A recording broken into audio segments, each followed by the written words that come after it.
Hello viewers, నేను doctor Suma, consultant 49 fertility centre Vijayawada. మహిళలు మరియు పురుషులలో ఫర్టిలిటీని ప్రభావితం చేసే అంశాలు ఏంటి అనే దాని గురించి డిస్కస్ చేద్దాం. సో సాధారణంగా పిల్లలు పుట్టడానికి ట్రై చేస్తూ ఉంటారు. ఒక 1 ఇయర్ దాటిన దగ్గర నుంచి కూడా వాళ్ళకి స్ట్రెస్ ఎక్కువ అవుతూ ఉంటుంది, ప్రెగ్నెన్సీ రావట్లేదు అని. అండ్ 1 ఇయర్ పాటు వాళ్ళు ట్రై చేసి కూడా ప్రెగ్నెన్సీ రాలేదు అంటే ఖచ్చితంగా ఒక డాక్టర్ని సంప్రదించాలి. కారణం ఏంటో తెలుసుకొని దానికి తగ్గ ట్రీట్మెంట్ తీసుకోవాలి. బట్ ముఖ్యంగా మనకి ఫర్టిలిటీని ఎఫెక్ట్ చేసే అంశాలు ఏంటో తెలుసుకుంటే మనకు అటువంటి ప్రాబ్లం రాకుండానే మనం జాగ్రత్తలు తీసుకోవడానికి అవకాశం ఉంటుంది. సో ఫర్టిలిటీని ప్రభావితం చేసే అంశాలలో ముఖ్యంగా ఫస్ట్ మోస్ట్ ఇంపార్టెంట్ చూసుకుంటే వయసు.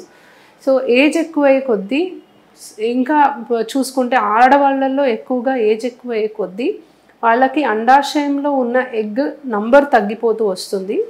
అండ్ ఎగ్ నంబర్తో పాటు ఎగ్ క్వాలిటీ కూడా తగ్గుతుంది. కాబట్టి ఏజ్ చాలా చాలా ఇంపార్టెంట్ డిటర్మినింగ్ ఫ్యాక్టర్, ఎస్పెషలీ మహిళల్లో. సో మనకి ఆడవాళ్ళలో చూసుకుంటే ఒక 30 సంవత్సరాలప్పుడు ఎన్ని ఎగ్స్ ఉంటాయో అది ఇంకా 30 దాటిన దగ్గర నుంచి కూడా ఎగ్ నంబర్ తగ్గిపోతూ వస్తుంది. పీక్ ఫర్టిలిటీ అంటే ఎగ్ నంబర్ అనేది మ్యాక్సిమం అరౌండ్ 20 to 25 ఇయర్స్ అప్పుడు ఉంటుంది. సో 25 ఇయర్స్ దగ్గర నుంచి తగ్గుతూ వస్తుంది, కానీ అప్ టు 30 ఇయర్స్ కూడా ఎగ్ నంబర్ బాగానే ఉంటుంది కాబట్టి ప్రెగ్నెన్సీ ఛాన్సెస్ బాగానే ఉంటాయి. బట్ 30 ఇయర్స్ దాటిన దగ్గర నుంచి ఎవ్రీ ఇయర్ పెరిగే కొద్దీ వాళ్ళకి ఎగ్ నంబర్ బాగా తగ్గిపోయి ఛాన్సెస్ అనేవి చాలా ఎక్కువ తగ్గుతూ వస్తుంది. సో 30 ఇయర్స్ దాటిన దగ్గర నుంచి కూడా చాలా జాగ్రత్తగా ఉండాలి. ఒక్కొక్క సంవత్సరానికి కూడా చాలా మార్పు అనేది వస్తుంది. 35 ఇయర్స్కి చూసుకుంటే ఆడవాళ్ళకి వాళ్ళకి జీవితకాలంలో ఉన్న ఎగ్స్లో కేవలం ఒక 10% మిగులుతాయి. అండ్ అదే 40 ఏళ్ళకి వచ్చేసరికి 1% ఆఫ్ ది ఎగ్స్ మాత్రమే మిగులుతాయి. సో 40 ఏళ్ళు దాటిన దగ్గర నుంచి వాళ్ళకి వాళ్ళ ఓన్ ఎగ్స్ తోటి ప్రెగ్నెన్సీ వచ్చే ఛాన్సెస్ చాలా చాలా రేర్గా ఉంటాయి. మగవాళ్ళల్లో కూడా ఏజ్ అనేది చాలా ఇంపార్టెంట్ ఫ్యాక్టర్. కాకపోతే నంబర్స్లో మనకు అంత ఎఫెక్ట్ అనేది కనపడదు, బట్ డెఫినెట్లీ క్వాలిటీలో ఎఫెక్ట్ అనేది కనిపిస్తుంది. సో స్పర్మ్ కౌంట్ కానీ మొటిలిటీ కానీ ఏజ్ ఎక్కువయ్యే కొద్దీ పెద్దగా తగ్గకపోవచ్చు. కాకపోతే డిఎన్ఏ ఫ్రాగ్మెంటేషన్ అంటే డిఎన్ఏ డ్యామేజ్ అయిన స్పర్మ్స్ అనేవి ఏజ్ ఎక్కువయ్యే కొద్దీ పెరుగుతూ వస్తుంది. సో మోస్ట్ ఇంపార్టెంట్ మనకి ఫర్టిలిటీకి సంబంధించి డిటర్మినింగ్ ఫ్యాక్టర్ వచ్చి ఏజ్. అండ్ ఇది మన కంట్రోల్లో ఉండదు. ఏజింగ్ అనేది న్యాచురల్ ప్రాసెస్ కాబట్టి మనం కంట్రోల్ చేసుకోగలిగే అంశం అయితే కాదు. కాకపోతే మనకి దీనిలో అర్థమైంది ఏంటంటే మనం ఎంత ఎర్లీగా ప్రెగ్నెన్సీ ప్లాన్ చేస్తే అంత బెటర్. ఏదన్నా కారణం వల్ల మనం ప్రెగ్నెన్సీ పోస్ట్పోన్ చేయాలి అని అనుకుంటే దెన్ ఎగ్స్ ఫ్రీజింగ్ చేసుకొని మనము ప్రిజర్వ్ చేసుకొని మనం ఎప్పుడైతే ప్రెగ్నెన్సీ ప్లాన్ చేయాలనుకుంటున్నామో అప్పుడు వాడుకోవడానికి అవకాశం ఉంటుంది. రెండోది బరువు. అంటే అధిక బరువు ఉన్నా మరీ సన్నగా ఉన్నా కూడా మనకి ఫర్టిలిటీ ఎఫెక్ట్ అయ్యే ఛాన్సెస్ ఉన్నాయి. సో ఎక్కువ బరువు ఉంటే డెఫినెట్లీ చాలా హార్మోనల్ ఇంబ్యాలెన్సెస్ ఏర్పడతాయి. మనకి హార్మోనల్ ఇంబ్యాలెన్సెస్ వల్ల ఓవ్యులేషన్ సరిగ్గా జరగకపోవడం, లేకపోతే స్పర్మ్ ప్రొడక్షన్ సరిగ్గా జరగకపోవడం అనేది చూస్తూ ఉంటాము. మరీ సన్నగా ఉన్నా కూడా మనకి ఫ్యాట్ కంటెంట్ తక్కువ ఉన్నా కూడా మనకు కొన్ని హార్మోన్ ప్రొడక్షన్ అనేది తగ్గిపోతుంది. అండ్ దానివల్ల కూడా మనకి ప్రెగ్నెన్సీ రాకపోవడం అనేది చూస్తాం. సో కరెక్ట్ వెయిట్ మెయింటైన్ చేయడం చాలా ఇంపార్టెంట్. మీ హైట్కి తగ్గట్టుగా మీరు వెయిట్ మెయింటైన్ చేస్తే మీకు ఫర్టిలిటీ ఇష్యూస్ రాకుండా ఉండే అవకాశం ఉంటుంది. ఎంత వెయిట్ అంటే on an average just by simple rule చూసుకుంటే మీరు ఎన్ని సెంటీమీటర్స్ హైట్ ఉన్నారో చూసుకొని -100 చేసుకుంటే అప్రాక్సిమేట్లీ ఆ వెయిట్ మీరు ఉండాలి. సే ఫర్ ఎగ్జాంపుల్ 165 సెంటీమీటర్స్ ఉన్నారనుకోండి, 65 kg is your ideal weight. At least ideal వెయిట్కి దగ్గరలో ఉంటే చాలా బెటర్. లేదు బిఎంఐ క్యాలిక్యులేట్ చేసుకొని నార్మల్ బిఎంఐ రేంజ్లో ఉంటే మరీ మంచిది. మూడోది లైఫ్ స్టైల్ చేంజెస్. సో జీవన శైలిలో మనం చేసుకునే మార్పులు అనేది మనకి ఫర్టిలిటీకి చాలా ఎఫెక్ట్ అనేది పడుతుంది.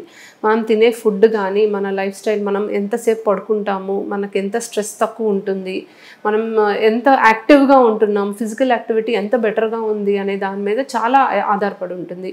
ఈ మధ్య కాలం చూసుకుంటే చాలామంది సెడెంటరీగానే కూర్చుంటున్నారు, ఒకటే చోట కూర్చుంటున్నారు, ఎక్కువ తిరగడం లేదు, ఎక్కువ జంక్ ఫుడ్ తింటూ ఉంటారు. అండ్ పేరుకి ఏదో ఇంటర్మిటెంట్ ఫాస్టింగ్ అంటారు, కానీ ఎప్పుడైతే వాళ్ళు తింటున్నారో బింజ్ ఈటింగ్ అంటే ఎక్కువగా ఒకటేసారి తినేయడము, చాలా high content of carbohydrates consume చేయడము, ఈ పిజ్జాస్ కానీ, బర్గర్స్ కానీ, ఫాస్ట్ ఫుడ్స్ కానీ, లేకపోతే ఈ కూల్ డ్రింక్స్ కానీ, ఇవన్నీ కూడా మంచివి కాదు. అండ్ అసలు ఫిజికల్ యాక్టివిటీ ఉండకపోవడం అనేది చాలా ఎక్కువ చూస్తున్నాం. అంటే అసలు ఇంకా కనీసం రోజుకి ఒక గంట సేపు కూడా వాకింగ్ అనేది చేయకుండా, లేకపోతే కనీసం కొన్ని స్టెప్స్ కూడా డైలీ తీసుకోకుండా, వాటర్ సరిగ్గా తీసుకోకపోవడం, ఇవన్నీ కూడా మీ ఫర్టిలిటీని ఎఫెక్ట్ చేస్తాయి. సో మీ లైఫ్ స్టైల్ అనేది ప్రాపర్గా మెయింటైన్ చేసి, టైంకి తిని, హెల్దీ ఫుడ్ తీసుకొని, అట్లీస్ట్ ఒక డైలీ కొంత ఫ్రెష్ ఫ్రూట్స్ అండ్ వెజిటబుల్స్ తీసుకోవడం, ఒక 3 to 4 liters ఆఫ్ వాటర్ తీసుకోవడం, నైట్ అట్లీస్ట్ ఒక 6 hours ఆఫ్ అన్ఇంటరప్టెడ్ స్లీప్ ఉండడం, అండ్ ఇవన్నీ టైంకి జరగడం. అంటే ఇప్పుడు నైట్ షిఫ్ట్స్ అను, లేకపోతే లేట్ నైట్ వరకు మేల్కొని ఉండడం, ఎక్కువ సెల్ ఫోన్ చూడటం, ఇవన్నీ మీ ఫర్టిలిటీని మీకు తెలియకుండానే మీకు ఎఫెక్ట్ చేస్తాయి.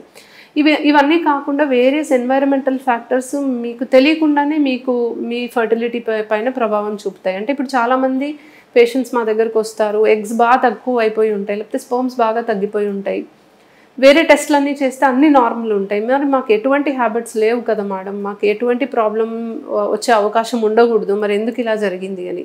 సో మనకు తెలియకుండానే చాలా మనకి ప్రభావం చూపుతాయి. సే ఫర్ ఎగ్జాంపుల్ మనం తినే వెజిటబుల్స్ ఇప్పుడు ఆర్గానిక్ కాదు, పెస్టిసైడ్స్ ఉండొచ్చు, లేదా మనం ప్లాస్టిక్స్కి ఎక్స్పోజ్ అవుతూ ఉంటాము. సో వాటర్ కూడా ప్లాస్టిక్ బాటిల్స్లో ఉండడం అనేది మంచిది కాదు. సో మ్యాక్సిమం మనం స్టీల్ కంటైనర్స్ని ప్రిఫర్ చేయాలి.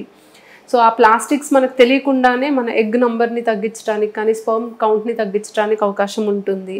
స్మోకింగ్, మీరు స్మోక్ చేయకపోయినా పక్కన స్మోక్ చేస్తూ ఉండే వాళ్ళ పక్కన మనం ఉన్నా కూడా ఆ స్మోక్ మనం ఇన్హేల్ చేసినా కూడా మనకి దాని ఎఫెక్ట్ అనేది కనిపిస్తూ ఉంటుంది.